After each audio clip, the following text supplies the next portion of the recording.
We can think about a lot of different women in the Bible, faithful ones, noteworthy ones, and maybe we can think of Mary, or maybe ones in the congregation here can think of Esther. Sensibleness, humility, and courage, in particular for one woman, helped save the lives of many people and stop the anointed one of Jehovah from incurring blood guilt. And this was Abigail. She was the wife of a wealthy man named Nabal from Maon. And according to the Bible, she was discerning and beautiful. To find out exactly what she did and why she was a good example of qualities that honored Jehovah, we have to briefly look at the story that led up to David meeting up with Abigail. David had set up a camp around the flocks of Nabal, where all of the sheep were pastured. And this was good for the shepherds and for Nabal because it protected them from any dangers. And Abigail was obviously aware of this situation and was also aware of who David was, the anointed one of Jehovah. Later, David sent down some men to talk to Nabal and respectfully and reasonably asked for supplies. Things didn't go according to plan. Nabal was harsh and bad in practices and a drunkard. We can read in 1 Samuel 25, 10 and 11 to find out what Nabal's response was to his request. And this reads, Nabal answered David's servants, "Who is David, and who is the son of Jesse? Nowadays, many servants are breaking away from their masters. Do I have to take my bread and my water and the meat that I butchered for my shares and give it to men who came from who knows where?" Well, according to one of the attendants, Nabal was also giving insults back at these men too. But this time he insulted the wrong man. David heard about the response. He gathered up his 400 men out of the 600, grabbed their swords, and they were going to head down and deal with Nabal in person. But this was not under Jehovah's direction. Now comes Abigail into the picture.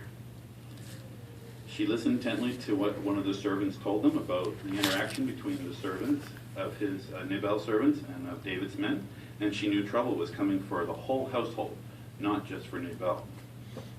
So let's read and find out what Abigail did right away. In chapter 25 again, verse 18. This is the 1 Samuel 25, 18, 19. The first part of 18 says, "So Abigail quickly took 200 loaves of bread, 2 large jars of wine," and the rest of 18 shows all the food that she collected.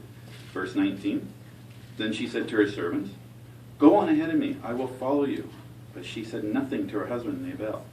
And verse 23, "When Abigail caught sight of David, she hurried down off the donkey and threw herself face down before David, bowing to the ground." So we have Abigail acting quickly, and her actions were smart and wise.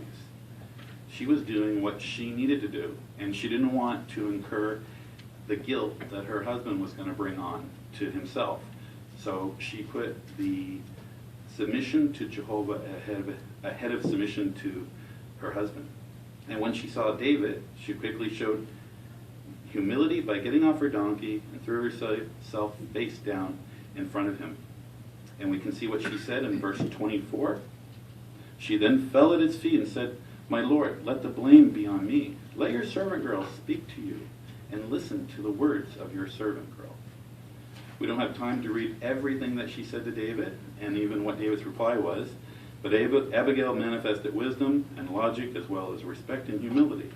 She was able to convince David that her husband's senseless response did not justify what David was about to do, the unrighteous shedding of blood. And she also convinced him to listen and wait on Jehovah for a proper response. Humility, courage, sensibleness. We look at courage and sensibleness, we can take her example and stand up for what is right and take prompt action when it comes to Jehovah's organization. Maybe at school you will have to defend the truth, or here in the congregation, maybe we have to have the courage to speak to the elders about our wrongdoing. And we can even show sensibleness when dealing with the brothers and sisters in the congregation, especially when there's an important matter to discuss. David listened to Abigail, everything she said, and it made sense to him. And at Ruth 2, chapter 2, verse 12, it says, "May Jehovah reward you with the way you act, and may there come to be a perfect wage for you from Jehovah."